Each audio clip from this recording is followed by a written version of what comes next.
Tuhan berkata di dalam Matius 9 ayat yang ke-14 dan ke-15. Kemudian datanglah murid-murid Yohanes kepada Yesus dan berkata, "Mengapa kami dan orang Farisi berpuasa, tetapi murid-muridmu tidak?" Jawab Yesus kepada mereka, "Dapatkah sahabat-sahabat mempelai laki-laki berduka cita selama mempelai itu bersama mereka? Tetapi waktunya akan datang mempelai itu diambil dari mereka, dan pada waktu itulah mereka akan berpuasa." Silakan ibu-ibu membaca satu kali ayat tadi, Matius 9 ayat 14 dan 15.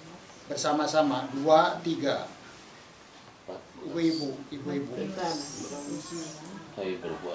Matius 9 ayat 14 dan 15. Ibu-ibu silakan membaca bersama-sama.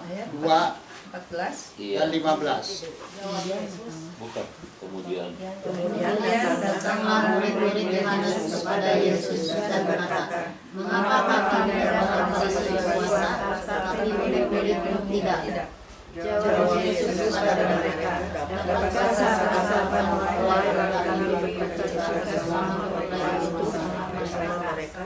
Tapi waktunya akan datang mempelai itu diambil dari mereka, dan pada waktu itulah mereka akan berpuasa." Haleluya. Saudara-saudara, Tuhan berkata di sini, sahabat-sahabat mempelai laki-laki. Apakah kita sudah menjadi sahabat-sahabat Tuhan Yesus, saudara-saudara? Selama Tuhan Yesus masih ada di bumi ini, murid-muridnya tidak berpuasa. Tetapi setelah Tuhan Yesus diangkat dari dunia ini, mereka dan kita juga saudara-saudara memasuki hari-hari puasa kita. Tetapi waktunya akan datang mempelai itu diambil dari mereka. Siapa mempelai itu, saudara? Yaitu Tuhan kita Yesus Kristus. Kita dari seorang sahabat meningkat menjadi seorang mempelai. Bukankah itu sangat luar biasa, saudara-saudara? Tetapi mempelai itu, saudara-saudara, yaitu Tuhan kita Yesus Kristus, saudara-saudara. Dia berkata, pada waktu Tuhan Yesus sudah diangkat, itulah waktunya kita berpuasa. Saudara-saudara, kalau kita perhatikan perkataan arti berpuasa ini, berasal dari kata puas, dan diakhiri dengan satu huruf, yaitu A di belakangnya. Puasa. Nah, sekarang saudara-saudara, ada dua yang akan kita bahas. Apakah puasa yang kita lakukan itu, huruf belakangnya adalah huruf kecil, atau huruf belakangnya adalah huruf besar? Kalau kita melakukan pelayanan kehidupan rohani kita, saudara-saudara, termasuk berpuasa ini, hanya untuk memuaskan ego kita, hanya memuaskan target-target di dalam kehidupan kita, saudara-saudara, hanya memuaskan ambisi kita dan lain sebagainya, itu berarti kita berpuas diri. Padahal Tuhan Yesus, dia sudah menghancurkan keegoan kita pada waktu dia berada di Getsemani. Pada waktu dia berada di Getsemani, Tuhan bergumul begitu rupa sampai peluhnya berubah menjadi tetesan darah. Dan tetap Tuhan berkata, di dalam hal ini bukan kehendakku yang jadi, tetapi kehendakmu ya Bapa yang jadi. Saudara-saudara, ini adalah tanda bahwa Tuhan sudah menghancurkan keegoan kita sebagai sahabat-sahabat Tuhan Yesus. Bahwa mulai saat itu,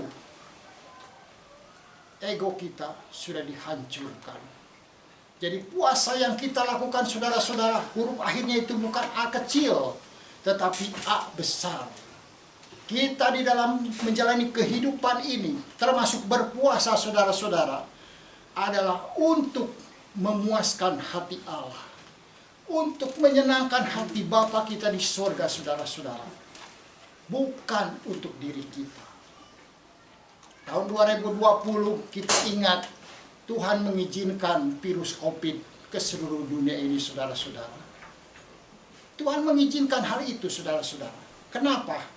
Karena dia banyak melihat sahabat-sahabatnya, anak-anaknya, saudara-saudara, nilainya di hadapan Tuhan itu D, jelek. Saudara bayangkan, kalau kita punya nilai jelek, apakah kita bisa bertemu dengan Bapa kita di surga pada waktu kita dipanggil pulang oleh Tuhan? Tentu tidak, saudara-saudara. Dan kita sudah melihat pada waktu pertama virus itu, saudara-saudara, merajalela di Indonesia. Siapakah yang pertama-tama menjadi korbannya, saudara? Adalah hamba-hamba Tuhan. Anak-anak Tuhan, saudara-saudara. Yang sudah mempunyai nama, yang sudah mempunyai prestasi, saudara-saudara. Dan kita bertanya, mengapa? Mengapa, saudara-saudara? Karena di hadapan Tuhan, nilai mereka itu D, jelek. Dan Tuhan mengirimkan satu virus yang kecil, yaitu COVID-19. Diawali dengan huruf C, yaitu berarti cukup. Jadi saudara-saudara, kalau nilai kita sekarang di hadapan Tuhan itu adalah D, kita selalu berpikiran duniawi, kita selalu cenderung berbuat dosa, dan kita, saudara-saudara, di dalam kehidupan ini hanya menginginkan hal-hal yang dilihat oleh mata jasmani kita, saudara-saudara. Tuhan memberikan kesempatan kepada kita sekarang ini. Dari nilai D, kita meningkat menjadi nilai C, yaitu cukup. Tahun 2016, saudara-saudara, Tuhan memberikan kesempatan kepada saya untuk khotbah. Masih ingat Pak Roy di PD Cokro? Pada waktu itu, saya punya rekamannya, saudara-saudara. 10 tahun yang lalu, rekamannya saya masih punya. Tuhan berkata, sekarang di sorga ini, saudara-saudara, bayangkan tahun 2016 itu sudah sibuk begitu rupa. Sibuk apa, saudara-saudara?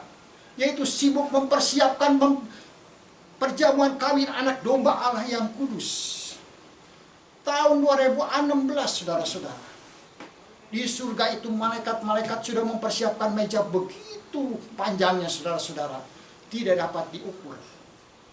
Dan mereka sibuk, saudara-saudara, mengatur begitu rupa, saudara-saudara, supaya pesta perjamuan kawin anak domba ini, yaitu mempelai kita, saudara-saudara, yaitu Tuhan Yesus yang kita kasihi, sayangi, dan cintai, dan taati itu, saudara-saudara, dia dapat menjamu kita, saudara-saudara, di dalam kerajaan surga.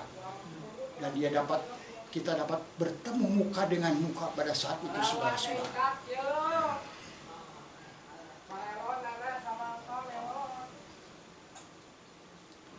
Tetapi 4 tahun kemudian Tuhan mengizinkan virus COVID, saudara-saudara. Itu berarti titik balik. Tuhan memperingatkan kita dengan keras. Mulai saat itu, mulai tahun 2020, saudara-saudara, apa yang kita lakukan, apa yang kita kerjakan, apapun juga, seperti tadi Pancu saksikan, saudara-saudara, adalah untuk memuaskan hati Tuhan. Tuhan puas apabila banyak jiwa boleh dimenangkan untuk kerajaan. Amin, Pancu. Amin. Amin, Bu Linda. Saudara-saudara, lagu tadi, saudara-saudara, tercipta tahun 2004. Sekaranglah waktunya untuk kita menuai.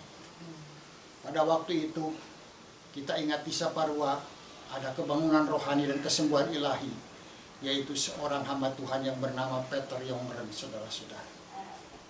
Begitu banyak, saudara-saudara, sepupu kita, saudara-saudara, yang mengalami kesembuhan, keajaiban, dan kemujizatan. Dan Tuhan menciptakan lagu itu melalui hambanya yang kecil ini, saudara-saudara. Sekaranglah waktunya untuk kita menuai, saudara-saudara. Menuai apa? Menuai jiwa-jiwa. Lihat, begitu banyak yang terhilang, begitu banyak yang tersesat, saudara-saudara. Kita harus tuai mereka, saudara-saudara. Awal tahun 2026 ini Tuhan berkata, Kita mungkin tidak dapat pergi secara fisik, tetapi kita bisa pergi melalui doa-doa syafaat kita, saudara-saudara. Siang, malam, pagi, petang, saudara, seperti Tuhan Yesus yang berdoa syafaat untuk kita, untuk anak-anaknya, untuk semua umat manusia, saudara-saudara, termasuk untuk 2000 suku bangsa yang belum percaya dan mengenali Yesus Kristus, saudara-saudara. Demikian juga kita, saudara-saudara, harus mengikuti teladan Tuhan. Sekarang bukan waktunya lagi, saudara-saudara, kita berpusatkan kepada diri kita sendiri. Biarlah diri kita ini, saudara-saudara, semakin hari semakin kecil. Demikian kata Yohanes Pembaptis. Tetapi Dia, yaitu Tuhan Yesus, semakin hari semakin besar, saudara-saudara. Biar kita ini, saudara-saudara, dibuangkan atau dihinakan bagaimanapun, tidak apa-apa, saudara-saudara. Di dalam dunia ini, saudara-saudara, adalah tempatnya kita ini, saudara-saudara, mengalami apa yang seperti dialami oleh Tuhan Yesus. Tetapi nanti kita di dalam kerajaan sorga, firman Tuhan berkata, orang-orang benar akan bersinar seperti cahaya matahari, saudara-saudara. Bayangkan orang-orang benar. Apalagi kalau kita dalam keadaan menjadi orang kudus. Apalagi kita dalam keadaan menjadi orang sempurna. Seperti yang dikehendaki oleh Bapa di dalam Matius 5 ayat 48. Betapa, saudara-saudara, kita bisa duduk satu tahta dengan Allah. Begitu luar biasanya, saudara-saudara. Itulah, saudara-saudara, target kita di dalam kehidupan ini, saudara-saudara. Selama Tuhan memberikan kesempatan kepada kita, sekarang tahun 2020 sudah selesai, dan sekarang tahun 2026 sudah 6 tahun, saudara-saudara, Tuhan memberikan kepada kita masa kelegaan. Tetapi apa yang kita kerjakan di dalam masa kelegaan ini? Apakah kita semakin dekat, erat melekat dengan Tuhan dan firman Tuhan, atau kita semakin menjauh dari Tuhan, saudara-saudara? Saudara-saudara, di dalam 1 Yohanes dikatakan, barang siapa mencintai dunia ini, maka dia tidak mempunyai kasih kepada Bapa. Kalau kita mencintai dunia ini, saudara, keinginan mata, keinginan tubuh, keangkuhan hidup, saya udah pernah pergi ke sana ke sini, saya udah melakukan hal ini dan itu. Kita cerita, saudara-saudara, kita begitu membanggakan, saudara-saudara, hal-hal yang kita nikmati di dalam dunia ini, saudara-saudara. Maka kasih akan Bapa tidak ada di dalam orang tersebut, saudara-saudara. Selalu yang kita banggakan itu adalah Allah Bapa kita. Sungguh ku bangga Bapa, punya Allah seperti Engkau. Sungguh ku bangga Yesus, atas segala pengorbananmu. Nah, demikianlah yang kita banggakan di dalam kehidupan kita ini, saudara-saudara.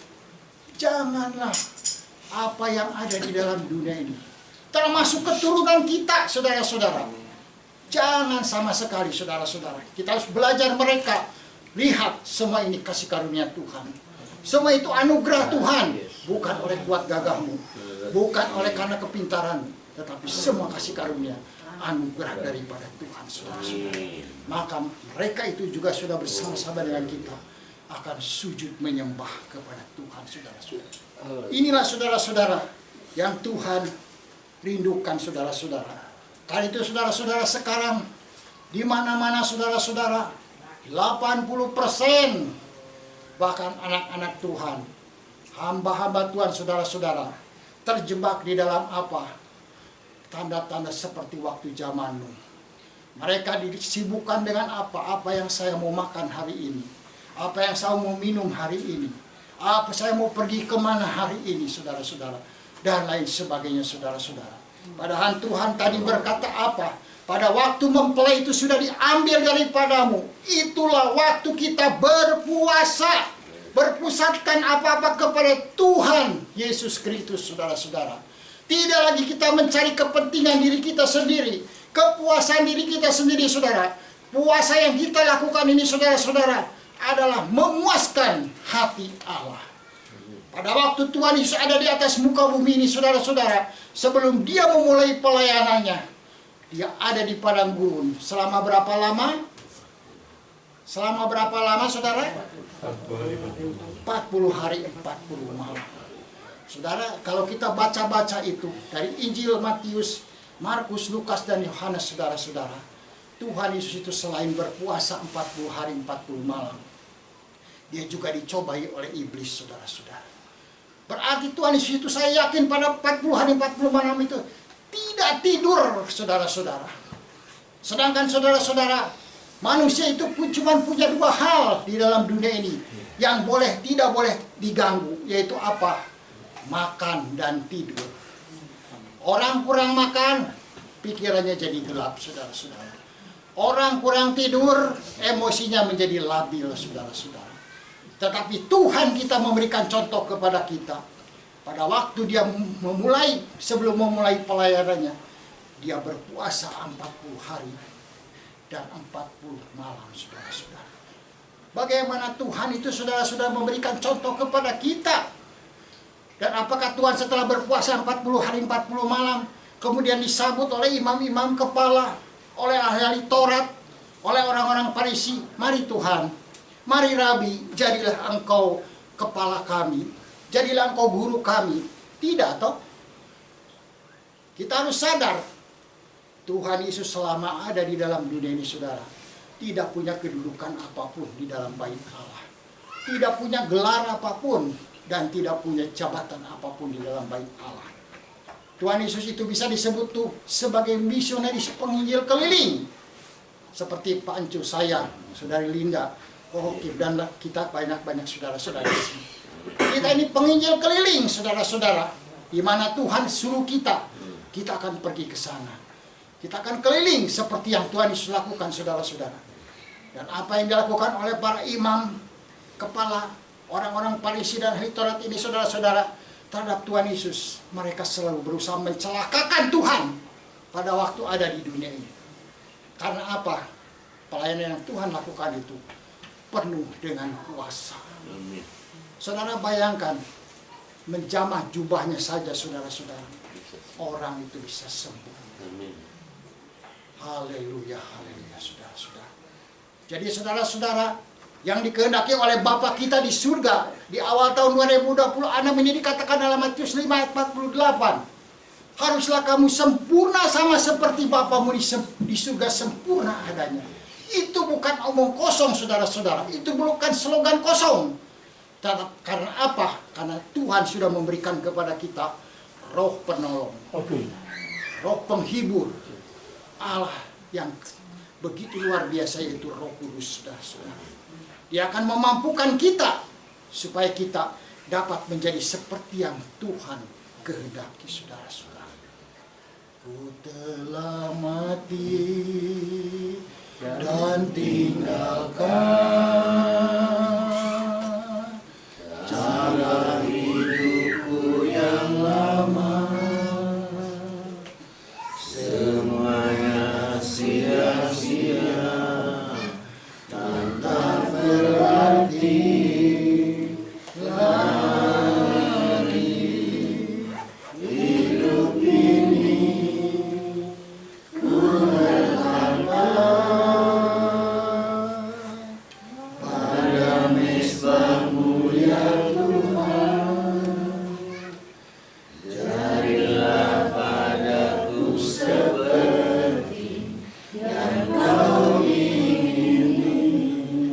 Tidak tahu, saudara, masa kelegaan ini akan selesai kapan.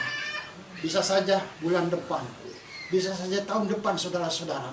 Kemudian kita akan mengalami masa penganiayaan yang begitu luar biasa, seperti dikatakan di dalam Matius 24, saudara-saudara. Dan apakah kita termasuk gadis yang bodoh atau gadis yang bijaksana, saudara-saudara? Kenapa gadis yang bodoh ini, saudara-saudara, dia tidak bisa masuk?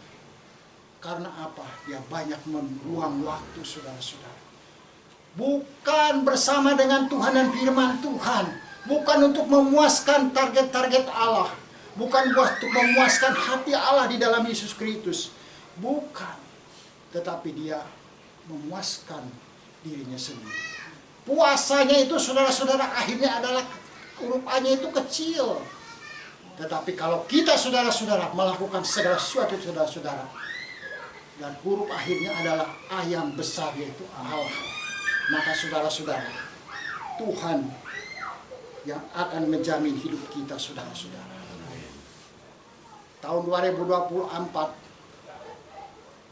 saudara bisa tinggal ketik di YouTube saudara-saudara, pesan Natal Persekutuan Kasih Karunia. Di sana dikatakan saudara-saudara apa? Kalau kita mengutamakan Tuhan di dalam kehidupan kita saudara-saudara, Tuhan punya akan mengurus urusan-urusan kita. Bahkan keturunan-keturunan kita pun Tuhan akan jamin saudara-saudara. Tanpa bicara, tanpa perkataan saudara-saudara. Seperti berkat anak cucu saudara-saudara yang mengalir dari atas sampai ke bawah saudara-saudara. Demikianlah saudara-saudara. Tuhan berkata, maka datanglah firman Tuhan semesta alam kepadaku bunyinya. Katakanlah kepada seluruh rakyat negeri dan kepada para imam, demikian. Ketika kamu berpuasa dan meratap dalam bulan yang kelima dan yang ketujuh, selama 70 tahun ini, adakah kamu sungguh-sungguh berpuasa untuk aku? Adakah kamu sungguh-sungguh berpuasa untuk aku? Nah, saudara-saudara, ini firman Tuhan sudah ada saudara-saudara di zaman perjanjian lama. Semua yang kita lakukan sekarang saudara-saudara adalah untuk Tuhan. Untuk kemuliaan Tuhan. Sesuai dengan perintah Tuhan di dalam lagu tadi saudara-saudara. Bekerjalah sekarang menurut perintahnya saudara-saudara. Perintah Tuhan itu apa saudara-saudara? Jadikanlah seluruh bangsa murid. Nah saudara-saudara, mari kita memberikan teladan kepada orang-orang yang ada di sekitar kita saudara-saudara. Bahwa kita sebagai anak-anak Tuhan, sebagai sahabat-sahabat Tuhan saudara-saudara, dan nanti di waktu di dalam kerajaan Allah, kita akan menjadi mempelai wanita daripada Tuhan Yesus saudara-saudara. Bahwa kita melakukan segala sesuatunya saudara-saudara hanya untuk Tuhan. Hanya untuk kepuasan hati Bapa di surga, kepuasan hati Tuhan Yesus, dan dengan pertolongan daripada Roh Kudus saudara-saudara. Jadi bagaimana sekarang? Adakah aku cari kesukaan manusia atau kesukaan Allah? Adakah aku coba berkenan kepada manusia?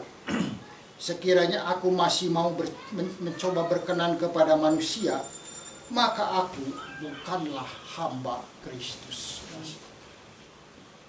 Kita tidak bisa berdiri di tengah-tengah pesan firman Tuhan waktu Paskah. Kita harus memilih Allah secara totalitas atau mamon secara totalitas saudara-saudara. Dengan kita berpuasa saudara-saudara, maka kita dimurnikan. Kita tidak menjadi gadis yang bodoh yang akan ditolak masuk ke dalam kerajaan Allah saudara-saudara. Oleh karena apa? Setiap waktu kita pakai untuk bersekutu dengan Tuhan saudara. Tidak ada waktu-waktu yang kosong saudara-saudara di mana kita tidak bersekutu dengan Tuhan dan firman Tuhan. Segalanya bagi Yesus, semuanya bagi Yesus. Keluargaku adalah milikmu, hidupku untukmu.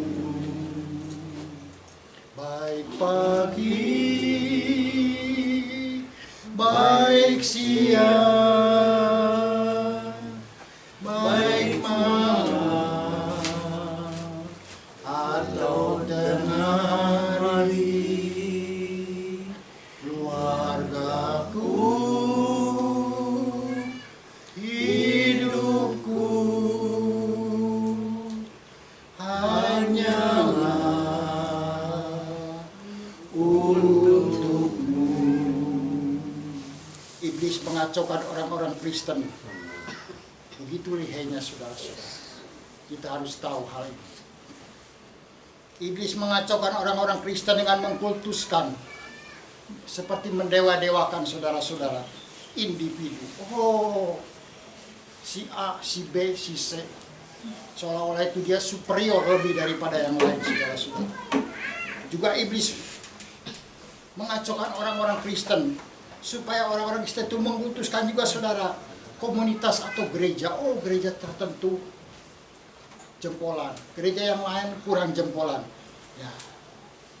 Termasuk juga saudara-saudara, iblis mengkultuskan air baptisan, air dan roti perjamuan kudus, hari-hari yang dihususkan, minyak urapan, pengakuan iman, tempat-tempat tertentu, dan seterusnya.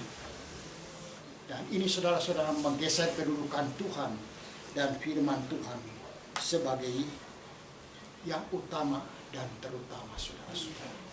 Padahal fokus kita, fokus seluruh alam ini, saudara-saudara, adalah kepada Tuhan Yesus yang sekarang mempunyai segala kuasa di surga dan di bumi, saudara-saudara. Mari saudara-saudara, seperti Tuhan memberikan pesan kepada seorang hambanya. Setelah mereka berpuasa 40 hari di Israel, saudara-saudara, Tuhan berkata, hari doa puasa sedunia bagi tubuh Yesus Kristus. Setiap minggu, saudara, mulai dari Kamis sore atau malam sampai Jumat siang atau Jumat sore. Kenapa, saudara-saudara, dari Kamis sampai kepada Jumat? Karena kita, saudara-saudara, di kalender itu ada yang disebut Jumat Agung, saudara-saudara. Kalau kita hanya mengingat penderitaan Tuhan Yesus setahun sekali, saudara-saudara, itu sama sekali tidak benar dan tidak adil, saudara-saudara. Sedangkan Tuhan ingat kepada kita setiap detik, setiap menit Tuhan ingat kepada kita, saudara-saudara. Karena itu, saudara-saudara, kita minimal itu dari hari Kamis sore, hari Kamis malam, setelah kita selesai makan terakhir, saudara-saudara, kita masuk doa puasa sampai kepada hari Jumat siang. Untuk mengingat puncak pengorbanan Tuhan, saudara-saudara, darah yang sudah dicurahkan, nyawa yang sudah dikorban untuk menyelamatkan kita, saudara-saudara. Ingat puncak kasih pengorbanan Tuhan Yesus. Di sini kita diingatkan kembali setiap minggunya, bahkan setiap saat, darahnya telah tercurah bagi kita. Nyawanya telah dikorban untuk selamatkan kita, didamaikan dengan Allah Bapa yang ampuni semua dosa, pelanggaran, kejahatan, dan lain sebagainya yang kita lakukan dan kerjakan. Saudara-saudara, mari kita taati. Hari doa puasa sedunia bagi tubuh Kristus ini, saudara-saudara, sudah diikuti oleh jutaan anak-anak dan hamba-hamba Tuhan di dalam roh, saudara-saudara. Haleluya. Kita berdoa pada hari itu, saudara-saudara, untuk jiwa-jiwa yang terhilang, untuk orang-orang yang ada di keluarga kita, saudara, yang belum percaya Tuhan Yesus, saudara-saudara, atau yang sudah tersesat, saudara-saudara. Kita hancurkan belenggu-belenggu itu, Tuhan Yesus. Dan kita juga Tuhan berdoa bagi kota kita, bagi bangsa kita, saudara-saudara. Itulah hari, saudara-saudara, di mana jutaan anak-anak Tuhan, hamba-hamba Tuhan bergabung dari hari doa puasa sedunia, saudara-saudara. Ayat yang terakhir pada siang hari ini, Yoel 2 ayat 12 dan 13. Tetapi sekarang juga demikianlah firman Tuhan. Berbaliklah kepadaku dengan segenap hatimu, dengan berpuasa, dengan menangis, dan dengan mengadu. Koyakkanlah hatimu dan jangan pakaianmu. Berbaliklah kepada Tuhan Allahmu, sebab Ia pengasih dan penyayang, panjang sabar dan berlimpah kasih setia, dan Ia menyesal karena hukuman. Berbahagialah kita yang senantiasa membaca, merenungkan, menyimpan, dan melakukan kebenaran firman Tuhan, saudara-saudara. Sebab Tuhan Yesus sendiri berkata, saudara-saudara, di dalam Yohanes 14 ayat 23, jika seorang mengasihi aku, ia akan menuruti firman-Ku, dan Bapa-Ku akan mengasihi dia, dan kami akan datang kepadanya, dan diam bersama-sama dengan dia. Kalau kita tetap hidup dalam kekudusan ketaatan, saudara-saudara, Bapa dan Tuhan Yesus itu, saudara-saudara, akan ada di dalam diri kita. Siapakah kita ini, saudara-saudara? Nothing. Tidak ada apa-apanya. Kita ini adalah hamba-hamba yang tidak berguna. Kita ini di hadapan Tuhan adalah nol. Nol besar, saudara-saudara. Saya seringkali katakan, Tuhan, saya ini nol, bahkan nol, Tuhan. tidak ada apa-apanya Tuhan. Saya ini adalah hamba yang tidak berguna. Mari saudara-saudara kita sadari, semua kita ada sekarang ini adalah kasih karunia. Mari kita terus bertumbuh saudara-saudara di dalam mengasihi Dia, mentaati Dia, bertumbuh dalam kekudusan dan kebenaran selama waktu masih dipercayakannya kepada kita saudara-saudara. Dan firman Tuhan pada siang hari ini saudara-saudara mengingatkan kita, kalau kita saudara-saudara sudah tahu bahwa Tuhan Yesus sudah terangkat dari atas muka bumi ini, inilah waktunya kita berpuasa saudara-saudara. Minimal itu seminggu sekali dari Kamis sore sampai kepada hari Jumat, atau Kamis malam sampai kepada hari Jumat. Puncak pengorbanan Tuhan Yesus itu saudara-saudara adanya di hari Jumat saudara-saudara. Ingat Dia selalu saudara-saudara. Ingat Dia selalu. Bukan hanya Dia ingat kita, tetapi kita selalu ingat kepada Dia saudara-saudara. Haleluya.